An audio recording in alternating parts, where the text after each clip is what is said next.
যারাই প্রতিভাবান এবং যারাই সাকসেসফুল তাদের ওয়ার্ক ফ্লোটা এরকমই।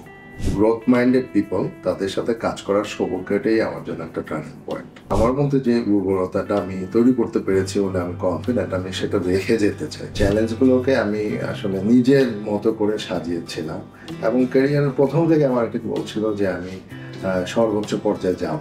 বাসস্থান শুধুমাত্র একটি মৌলিক চাহিদাই নয়, বরং একজন মানুষের স্বপ্ন আর নিরাপত্তার প্রতীক।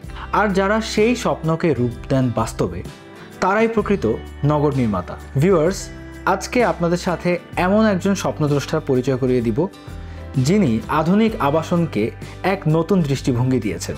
আজকে Mumtaz herbal product presents voice of এক্সিলেন্সে আমাদের সাথে আছেন ইস্টার্ন হাউজিং লিমিটেডের সিনিয়র এক্সিকিউটিভ ডিরেক্টর। চলুন আর দেরি না করে তার স্বপ্নযাত্রার গল্প শুনি।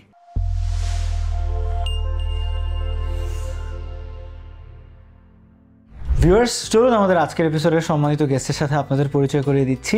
আমার সাথে এখন আছেন জনাব AKM Shahadat Hossain Majumder, senior executive director Eastern Housing Limited. আসসালামু আলাইকুম স্যার, কেমন আছেন? ওয়ালাইকুম আসসালাম।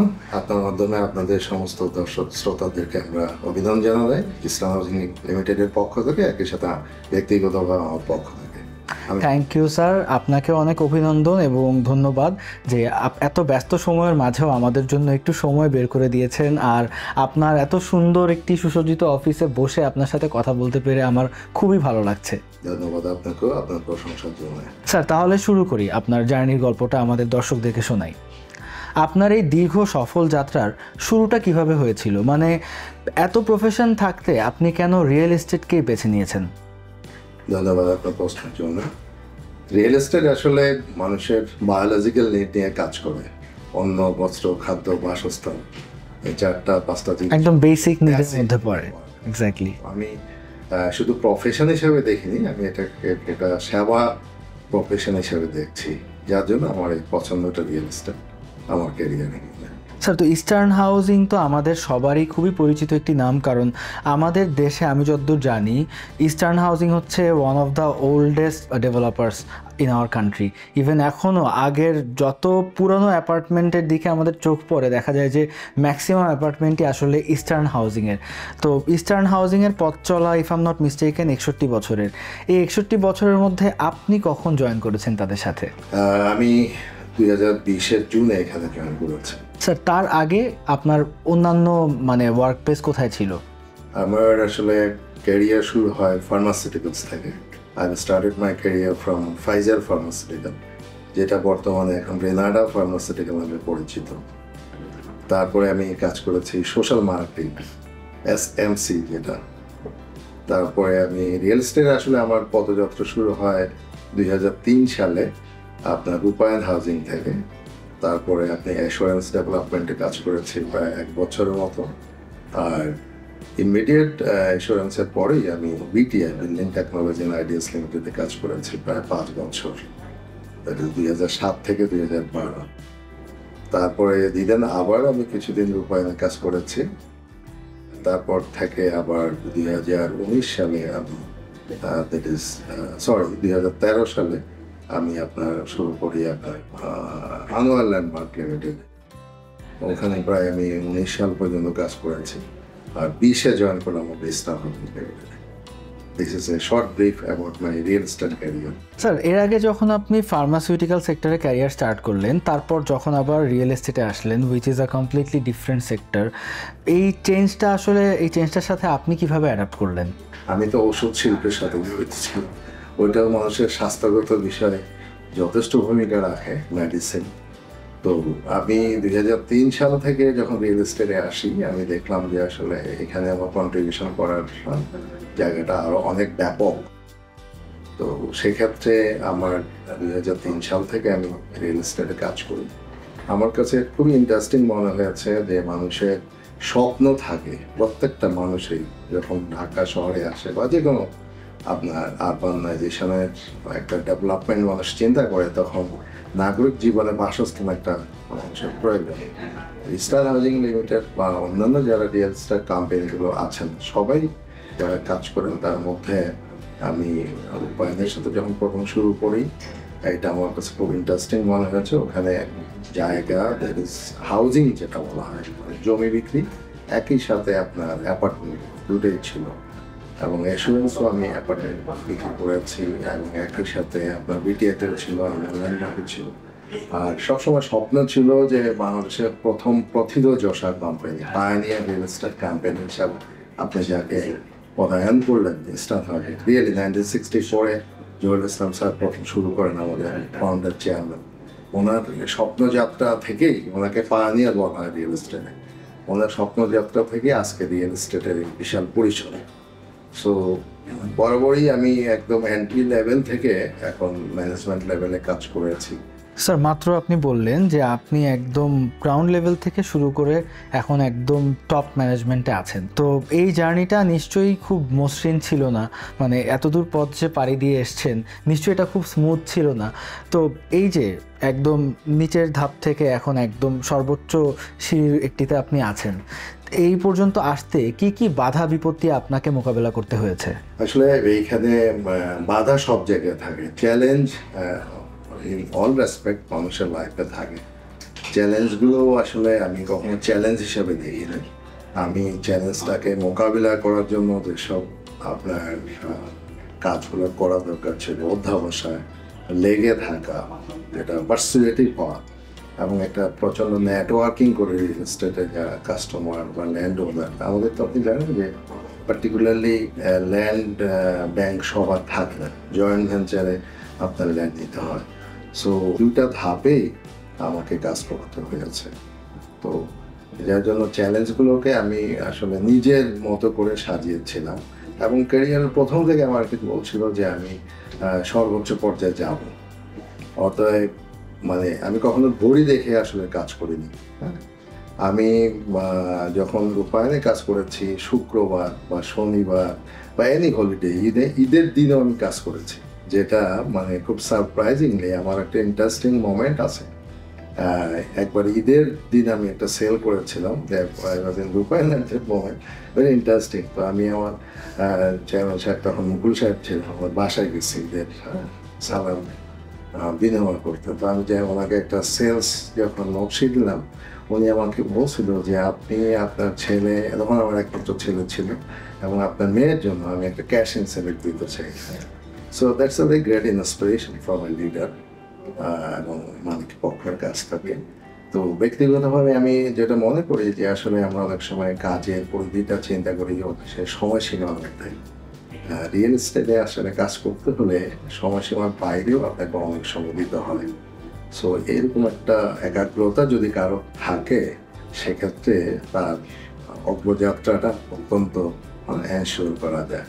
একটি নতুন ইনফো আপনার কাছ থেকে আজকে জানতে পারলাম। আমার ধারণা ছিল আমাদের মতো যারা মিডিয়া প্রফেশনে কিংবা ল এনফোর্সমেন্টে বা মেডিকেল সেক্টরে আছে তাদের আসলে কোনো শুক্র শনিবার বা ঈদের দিন বলে কিছু নেই। এখন জানলাম যে রিয়েল এস্টেটও আসলে আমাদের মতো একই কাতারের। এখনো আমাদের যেমন এই যে শুক্রবার শনিবার আমাদের সেলস ইউনিট কাজ করে দেন, কারণ কাস্টমার হয় কি হলিডেগুলোতে বিশেষ করে সাইট ভিজিট বা প্লট অ্যাপার্টমেন্ট ভিজিট করে, বাইরে থেকে আসেন, যেমন সবসময় আপনার অন্যান্য ওয়ার্কিং ডেতে আসা পসিবল না। অতএব সাইট ভিজিট বা নেগোসিয়েশনের যেসব টেবিলের ডিসকাশনগুলো হয়, এটা তো লাইফ টাইম অ্যাচিভমেন্ট। অনেক সময় দিতে হয় কাস্টমারদেরকে। একই সাথে কাস্টমারকে সার্ভিস দেওয়ার জন্য যিনি নিয়োজিত আছেন, সেলস বলেন, ইঞ্জিনিয়ারিং সেকশন বলেন, ডিজাইন সেকশন বলেন, এনাদেরকে বিশেষ করে আপনাদের কাস্টমারের প্রয়োজন অনুযায়ী অ্যাটেন্ড করতে হয়। অতএব এই টাইম বাউন্ডেড হওয়া অন্যান্য যেসব আপনার ল অ্যান্ড এনফোর্সমেন্ট, যেগুলো আপনি প্রফেশনের কথা বললেন বা ডাক্তারি পেশার কথা বললেন, সেক্ষেত্রে রিয়েল এস্টেটের লোকজন তাই করে। যারাই প্রতিভাবান এবং যারাই সাকসেসফুল, তাদের ওয়ার্ক ফ্লোটা এরকমই। স্যার, আপনার ক্যারিয়ারের এমন কি কোনো টার্নিং পয়েন্ট এসেছিল যখন আপনার মনে হয়েছে যে হ্যাঁ, বড় দায়িত্ব নেবার জন্য এখন আমি পুরোপুরি প্রস্তুত? ডেফিনেটলি।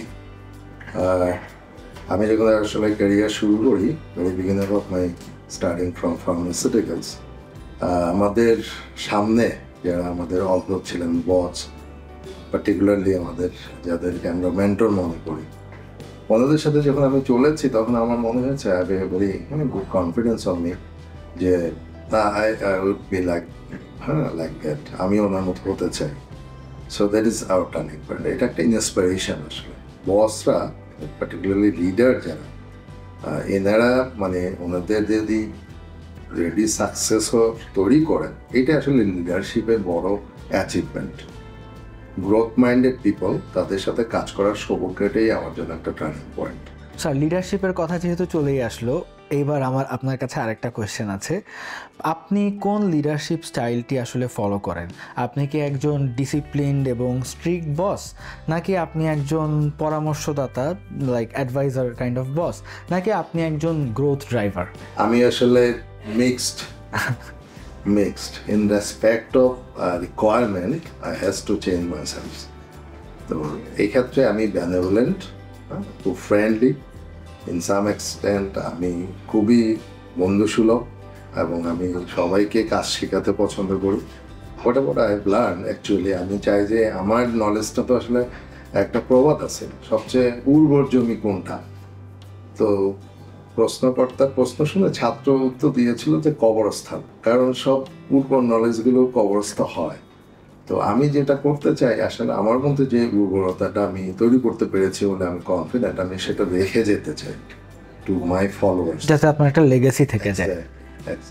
স্যার, শুরুতে আমি যেটা বলছিলাম যে ইস্টার্ন হাউজিং লিমিটেড 61 বছর পুরনো একটি ঐতিহ্যবাহী প্রতিষ্ঠান, এবং এখন বর্তমানে এই ইস্টার্ন হাউজিংয়ের পুরনো ঐতিহ্যটিকে ধরে রেখে এটির আধুনিকায়নের এই কঠিন চ্যালেঞ্জটি আপনারা কিভাবে সামলাচ্ছেন, বা সামনে আসলে আপনাদের ফিউচার প্ল্যানস কি কি? ইস্টার্ন হাউজিং আসলে সবসময় খুবই ট্রান্সপারেন্ট একটা কোম্পানি।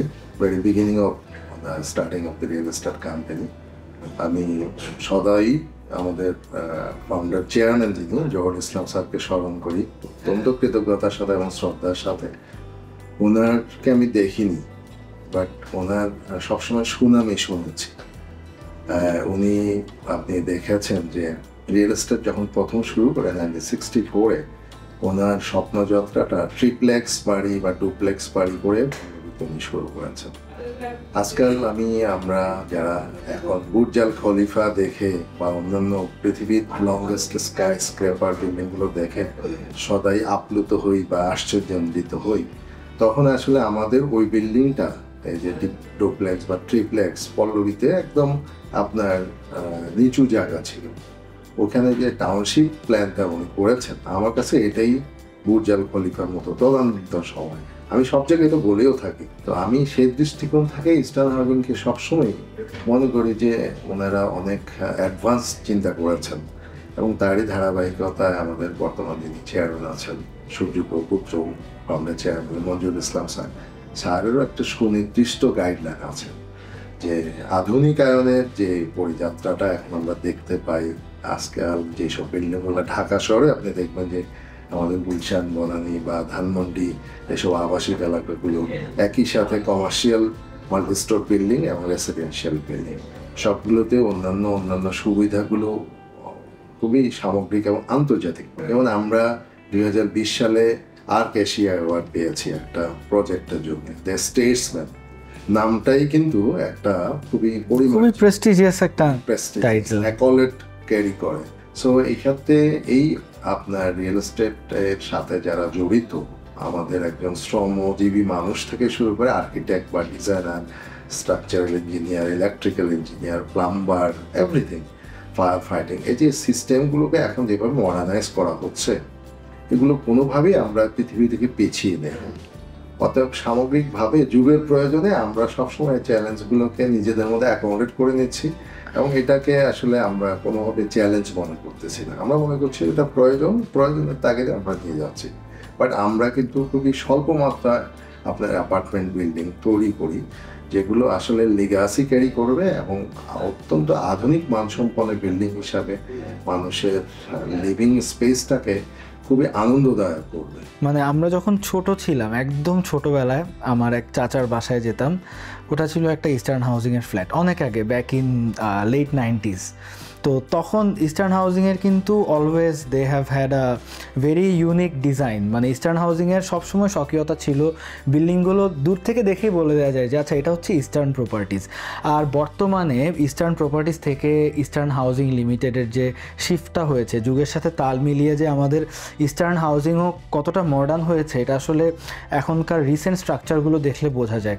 ইস্টার্ন হাউজিংয়ের যে নতুন বিল্ডিংগুলো, মানে it's same like any other modern buildings. মানে অন্যান্য দেশে আমরা যেরকম স্ট্রাকচার দেখি, যেরকম ডিজাইন ল্যাঙ্গুয়েজ দেখি, ইস্টার্ন হাউজিং কিন্তু যুগের সাথে তাল মিলিয়ে সেটা অ্যাডাপ্ট করতে পেরেছে এবং এটা আমাদেরও চোখে পড়ছে। আমরা সাম্প্রতিককালে যেসব বিল্ডিংগুলো করছি, যেমন আমাদের একটা বিল্ডিং হচ্ছে 90 গুলশান এবং 86 কর্নারে, প্রজেক্টের নাম হচ্ছে দি সভরেন। এখানে আমাদের এটা 14 তলা একটা বিল্ডিং, 2টো বেসমেন্ট আর 12টা ফ্লোর, লিভিং ফ্লোর, আর উপরে কিছু ফ্যাসিলিটিস আছে, সুইমিং পুল আছে, জিমনেশিয়াম আছে, সাউনা আছে এবং উপরে পার্টি এরিয়া, মানে ইটস আ কন্ডোমিনিয়াম। বেসিক মানুষের আরবান একটা মডার্ন লাইফে যেসব রিকোয়ারমেন্টগুলো লাগে, কারণ আমরা যারা কর্মব্যস্ত সারাদিন কাজ শেষ করে বাসা দিয়ে আবার ক্লাব মেনটেন করা বা ফ্যামিলিকে অ্যাভয়েড করে ক্লাবে যাওয়া, ইট ইজ ভেরি কাম্বারসাম। তাছাড়া city traffic is a very issue. তো এই জন্য আসলে বিল্ডিংগুলোতে স্বতন্ত্রভাবেই সবগুলো ফ্যাসিলিটিস দিয়ে আমরা তৈরি করে রাখছি। ইস্টার্ন হাউজিংয়ের জন্য আমাদের পক্ষ থেকে অনেক অনেক শুভকামনা রইল, যাতে আপনারা আপনাদের এই লিগাসিটি আরও প্রজন্মের পর প্রজন্ম ধরে ক্যারি করে যেতে পারেন। তো স্যার, আপনি যেহেতু ডেভেলপমেন্ট অ্যান্ড রিয়েল এস্টেট সেক্টরে একজন ভেটেরান, আপনার কাছে একটি পরামর্শ চাইব। কারণ আমাদের অনেক অডিয়েন্সই আছে যারা রিয়েল এস্টেট সেক্টরে কাজ করতে চায় কিংবা নিজেরা ডেভেলপার কোম্পানি ফর্ম করতে চায়, তাদের জন্য আসলে আপনি কি অ্যাডভাইস দেবেন? আমার প্রথমেই অ্যাডভাইস থাকবে, অ্যাডভাইস আসলে আমার পক্ষে দেওয়াটা খুবই কষ্টসাধ্য, তবুও আমি বলবো এটা একটা মতামত। সেক্ষেত্রে যারা এন্টারপ্রেনিউর হবে বা নতুন করে রিয়েল এস্টেট প্রফেশনে আসতে চান, তারা আসলে ঢাকা শহরের যেসব এলাকাগুলো এখনো আনপ্ল্যান্ড, আমি বলবো যে ওসব জায়গায় আপনার নতুন করে DAP detail area plan maintain করে, নতুন নীতিমালা মেনটেন করে বিল্ডিং করা। আর সাথে সাথে মানুষ যারা ক্রেতা, যেমন ইস্টার্ন হাউজিং ক্রেতাদের স্বার্থ সংরক্ষণের ব্যাপারে অত্যন্ত আপনার কঠোর। ঠিক একইভাবে কোনোভাবে কাস্টমাররা যাতে আসলে প্রতারিত না হয়। সর্বক্ষেত্রে বিজনেস হবেই, কাস্টমার একটা স্যাটিসফাইড কাস্টমার আরও 10টা স্যাটিসফাইড কাস্টমার তৈরি করবে। অতএব আমার কাস্টমার আজ্ঞাবহ হয়ে কাজ করাটাই আমার যে সহজ। Thank you sir for the beautiful piece of advice. আমি আশা করছি আমাদের দর্শকরা আপনার এই অ্যাডভাইসের দ্বারা অনেক উপকৃত হবে। স্যার, থ্যাঙ্কস অ্যাগেন যে আপনার এত ব্যস্ত সময়ের মাঝেও আমাদেরকে টাইম দেওয়ার জন্য। বাট যাবার আগে আপনার জন্য রয়েছে আমাদের স্পন্সরের পক্ষ থেকে ছোট্ট একটি উপহার। আপনারা যে সুবিনিরটা নিয়ে আসছেন, এটার জন্য সুবিনির যারা স্পন্সর করছে তাদের জন্য sir, here the gift. Thank you very much. দর্শক, আপনাদেরকেও অনেক ধন্যবাদ এতক্ষণ ধরে আমাদের সাথে থাকার জন্য। আশা করি আমাদের এপিসোডটি আপনাদের অনেক ভালো লেগেছে এবং আপনার যদি মনে হয় যে আপনার কোনো কাছের মানুষ, বন্ধু কিংবা রিলেটিভের আমাদের এই এপিসোডটি শুনলে কাজে আসবে, তাহলে অবশ্যই লাইক, কমেন্ট এবং শেয়ার করতে ভুলবেন না। সবাই ভালো থাকুন, সুস্থ থাকুন এবং সবসময় সিটি এফএমের সাথেই থাকুন। বিদায় আজকের মতো। আগামী পর্বে আবার দেখা হচ্ছে নতুন কোনো অসাধারণ গেস্টের সাথে। ততদিন পর্যন্ত অনুপ্রাণিত হতেই থাকুন।